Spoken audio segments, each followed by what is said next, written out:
Ruth lives down the street from me in Balboa Terrace, a neighborhood of San Francisco.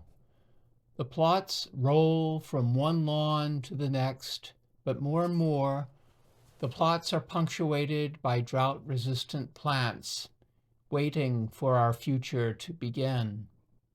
Ruth's house is surrounded by a garden of roses, rhododendra, and camellia. When I walk down the block, I often see Ruth tending her flowers. This is her story about the garden.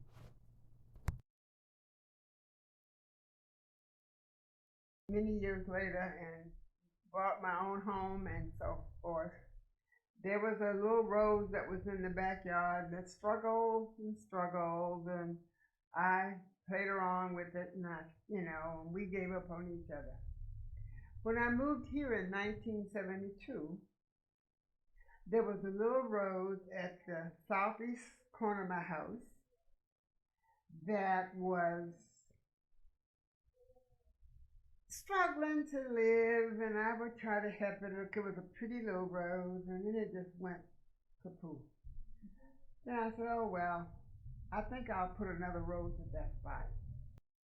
But I ended up buying 3 roses in that week, and then it started to grow from there, etc., etc.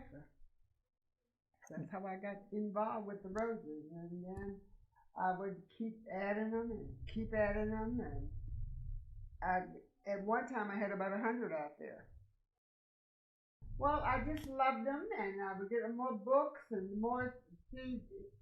I would see another rose I'd like, and different kinds of roses, and there was a lot of space around here where I could grow roses. And then I got so involved with roses that I even planted roses on my neighbor's property, in back of me and down the alleyway. In our alleyway, I planted one, two, three, four or five houses. I planted roses on. They let me plant roses on their property.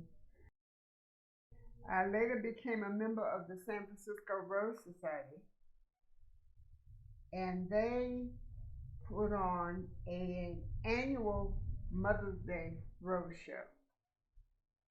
Now, tomorrow will be Mother's Day, but this will be the first time in many years that I did not participate. I've won numerous awards on arrangements and individual roses, etc., with the San Francisco Rose Society. My roses are not in the greatest shape this year, and neither am I. I've been having some back problems, so I decided I'm not going to do it this year. So tomorrow is the day, and I'll pretend that I'm not aware that it's a day because I feel sad that I'm not participating, but I have won a number of awards. Always happy to be out in the yard. Like right now, I have a lot of paperwork in terms of my affairs, as I am an old lady of 90, and I want to not to leave a mess for my kids. I'm trying to get things all organized and straightened out and so forth. But I'd rather be out of my garden anytime than to be dealing with that. I love Anna. It's a beautiful white rose. I love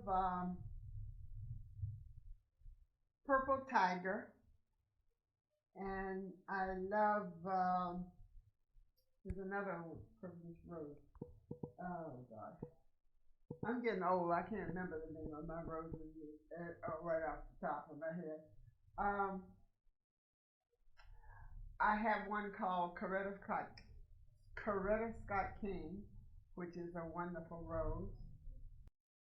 If I didn't have my garden to work with and so forth and so on, I would be at a loss because it's my garden that keeps me alive, I think. I used to walk to the Y 3 times a week, and I would do the aerobics, and I do the swimming class, etc. I walk down and back. But after COVID I stopped going to the Y, and I haven't gone back, but I do walk to the end of my block and all the way to the end of my block 3 times a week and around and look at people's gardens and say, oh, I wish I had that. Oh, they should do that. As I walk up and down, I'm talking to myself about their garden. The rose. The rose is the beauty in life. Its leaves and stem is the hope, faith in life.